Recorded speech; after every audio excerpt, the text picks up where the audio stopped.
सारे के सारे बात को बताया जाएगा।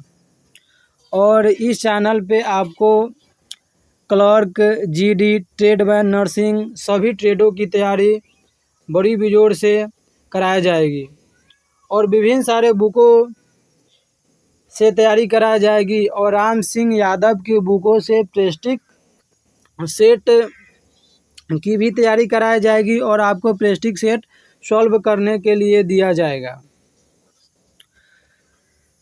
अगर आपको हमारे YouTube चैनल पर का वीडियो अच्छा लगता है तो आप हमारे चैनल को सब्सक्राइब करें और वीडियो को लाइक करें। अगर अच्छा नहीं लगता है तो वीडियो को अनलाइक ज़रूर करें। चलिए तो अपने पहले क्वेश्चन की तरफ बढ़ते हैं। तो पहला क्वेश्चन है हमारा, सेना दिवस कब मनाया जाता है? जिस प्रकार से हम सभी अपना जन्मदिन मनाते हैं, जन्म दिवस मनाते हैं, उसी प्रकार से सेना दिवस भी मनाया जाता है। तो सेना दिवस कब से मनाया जाता है? तो सेना दिवस जो है आपका 1949 ईस्वी से मनाया जाता है। सेना दिवस 1949 ईस्वी से मनाया जाता है। 1949 ईस्वी में हमारे देश भारत के पास मात्र सैनिकों की संख्या 2000 ही थी। उसी समय फील्ड मार्शल को भारतीय सेना के अध्यक्ष बनाया गया। वो बने थे 15 जनवरी 1949 को। उसी दिन से भारतीय सेना जो है अपना दिवस 15 जनवरी को मनाती है। तो पहला क्वेश्चन कंप्लीट हुआ दोस्तों कि सेना दिवस कब मनाया जाता है। तो सेना दिवस मनाया जाता है 15 जनवरी को। 15 जनवरी को मनाया जाता है, वो भी फील्ड्स मार्शल को सेना अध्यक्ष बनाया गया। फील्ड मार्शल को सेना अध्यक्ष बनाया गया, वो बने थे 15 जनवरी 1949 को। उसी समय से सेना दिवस हर साल मनाना जाने लगा 15 जनवरी को। तो पहला क्वेश्चन का आंसर है हमारा 15 जनवरी।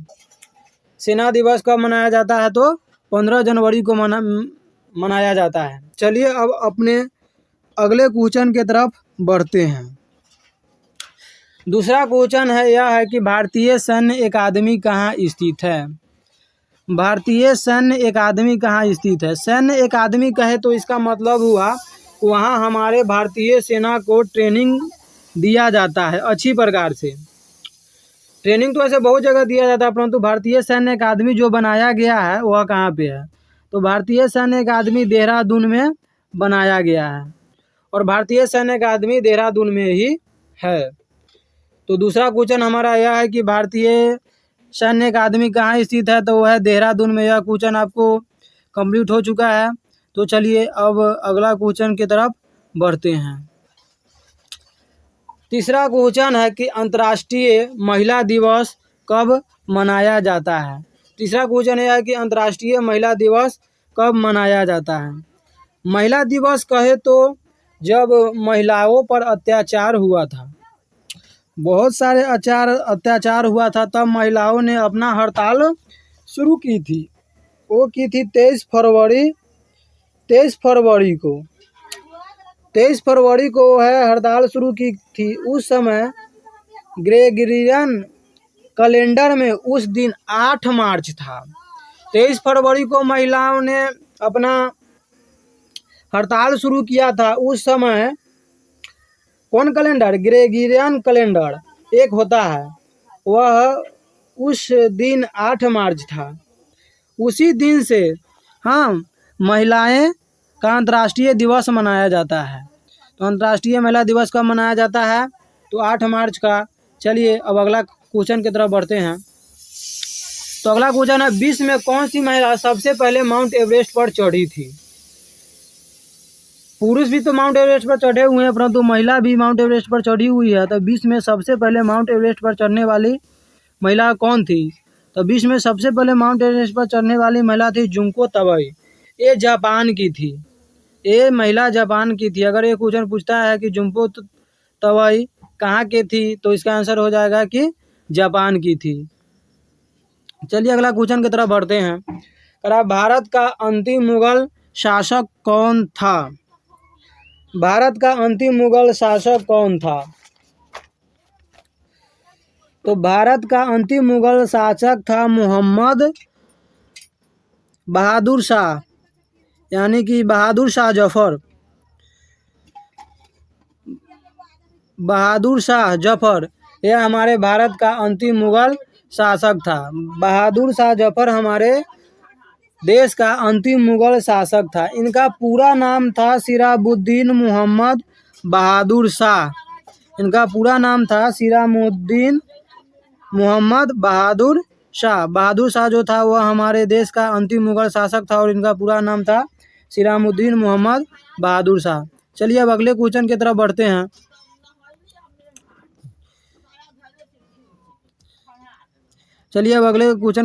हैं। तो अगला क्वेश्चन जो है हमारा अब साइंस से होने वाला है। 5 क्वेश्चन हमने एसएसटी का कर चुका है, अब 5 क्वेश्चन साइंस का है, उसका देखते हैं। पहला क्वेश्चन जो है आपके सामने आ चुका है, वह है कि रक्त किस प्रकार की ऊतक है। यह देख लीजिए, रक्त का फिगर दिया हुआ है कि रक्त किस प्रकार का ऊतक है। तो ऊतक की बात की जाए तो ऊतक 4 प्रकार की होती है। 4 प्रकार की ऊतक होती है। ऊतक होती है आपको 4 प्रकार की। तो यहाँ पे ऑप्शन दिया हुआ है तरल संयोजी, तंत्रिका तंत्र, दोनों, इनमें से कोई नहीं। तो इसका आंसर सही हो जाएगा तरल संयोजी। तरल संयोजी कहे तो इसका मतलब हुआ कि तरल संयोजी का कार्य होता है शरीर के विभिन्न अंगों को एक दूसरे के साथ जोड़कर रखना। रक्त जो है शरीर को, हमारे विभिन्न अंगों को एक दूसरे के साथ जोड़कर रखती है, इसीलिए रक्त को तरल संयोजी ऊतक कहा जाता है। इसीलिए पहला क्वेश्चन जो हमारा है रक्त किस प्रकार का ऊतक है, तो उसका आंसर हो जाएगा तरल संयोजी ऊतक। यह क्वेश्चन आप समझ गए होंगे। तो चलिए अब अगला क्वेश्चन की तरफ बढ़ते हैं। तो अगला क्वेश्चन है हमारा कि विद्युत घंटी में कौन सी प्रकार की चुंबक कार्य करती है। विद्युत घंटी यहाँ पे देख सकते हैं, यहाँ पे विद्युत घंटी है, इस पे किस प्रकार की चुंबक कार्य करती है। तो विद्युत घंटी में कौन सी चुंबक होती है, तो पहला दिया हुआ विद्युत चुंबक, अस्थाई चुंबक, अस्थाई चुंबक और इलेक्ट्रो चुंबक। तो इसका करेक्ट आंसर हो जाएगा अस्थाई चुंबक। विद्युत घंटी में अस्थाई चुंबक कार्य करती है। चलिए अब अगला क्वेश्चन की तरफ बढ़ते हैं। अगला क्वेश्चन है एड्स निम्न में से किससे फैलता है। एड्स के बारे में आप सभी जानते ही होइएगा। पहला ऑप्शन दिया हुआ है गंदी जगह जाने पर, दूसरा है मस्ती करने पर, तीसरा यौन संबंध से और चौथा सुरक्षित यौन संबंध से। तो यहाँ पे आपको ऑप्शन 4 करेक्ट हो जाएगा, सुरक्षित यौन संबंध से। चलिए अब अगला क्वेश्चन की तरफ। कहता है भारत सरकार द्वारा विकसित कोविड-19 ट्रैकिंग मोबाइल एप्लीकेशन है। यह ऐप आप भी अपने फ़ोन में रखे होइएगा। कौन सा ऐप है इसके बारे में तो आप सभी जानते हैं, तो है आरोग्य सेतु। चलिए अगला क्वेश्चन की तरफ हम बढ़ते हैं। कह रहा है कि सूर्य के प्रकाश में कितने रंग होते हैं। सूर्य के प्रकाश में कितने रंग होते हैं। ऑप्शन है 7, 8, 9 और 5। तो आपको बताना है, इसका सही आंसर हो जाएगा ऑप्शन 1 यानी कि 7। सूर्य के प्रकाश में भी 7 रंग होते हैं। अगर आपसे पूछता है कि इंद्रधनुष में कितने रंग होते हैं, तो उसमें भी आपको 7 रंग होते हैं। जिस प्रकार सूर्य के प्रकाश से इंद्रधनुष बनता है, यह बात आप सब भले बात ही जानते होइएगा। तो सूर्य के प्रकाश में भी 7 रंग होते हैं और इंद्रधनुष में भी 7 रंग होते हैं। चलिए अब अगला क्वेश्चन की तरफ बढ़ते हैं। अगला क्वेश्चन रेस्ट्रिक्ट सेट उन्हीं का है, 1 का ही है, वह है कंप्यूटर का। देखते हैं। कहता है कंप्यूटर प्रोसेसर की गति किससे मापी जाती है।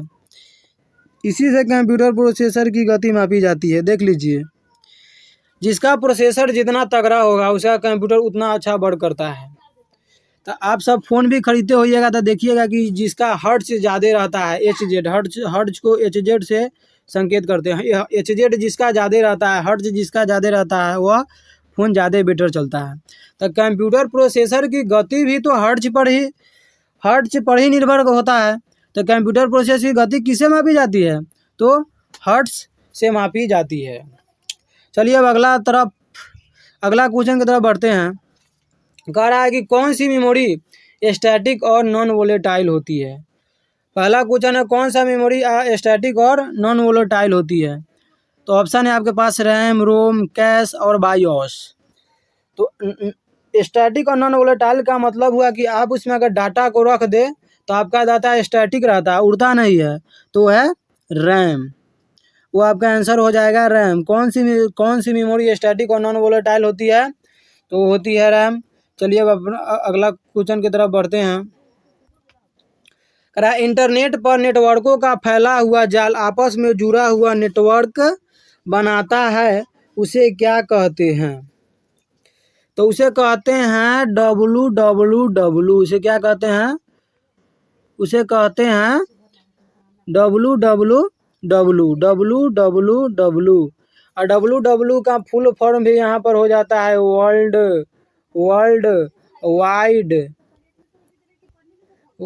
Wide web. यहाँ पे अगर आपसे क्वेश्चन पूछता है कि बताइए कि www का फुल फॉर्म क्या होता है, तो हो जाएगा वर्ल्ड वाइड वेब। इंटरनेट पर नेटवर्कों का फैला हुआ समूह आपस में जो जाल बनाता है उसे क्या कहते हैं? तो उसको बोलते हैं www। चलिए अगले क्वेश्चन की तरफ। एक संग्रह नियुक्ति में सूचना के हर बात को बोलने और लिखने की क्षमता लगभग उसी समय में चाहे उसकी लोकेशन कहीं भी हो, क्या कहलाता है? तो ऑप्शन आपको दिया हुआ है random access, phone access, sequential access, इनमें से कोई नहीं। तो इसका सही उत्तर हो जाएगा रैंडम एक्सेस। यहाँ पर देख लीजिए रैंडम एक्सेस का फिगर दिया गया है। यही सूचना के बाद को बोलने और लिखने की क्षमता कहलाता है। चलिए अपने अगले क्वेश्चन की तरफ बढ़ते हैं। कह रहा है कि MICR का फुल अर्थ क्या होता है? MICR का फुल अर्थ होता है मैग्नेटिक इंक। MICR का फुल अर्थ होता है मैग्नेटिक इंक कैरेक्टर रिकॉग्नाइजेशन। यानी कि इसका अर्थ होता है मैग्नेटिक इंक कैरेक्टर रिकॉग्नाइजेशन। तो इसका आंसर बी करेक्ट हो जाएगा। यहाँ पर देख लीजिए MICR दिया हुआ है।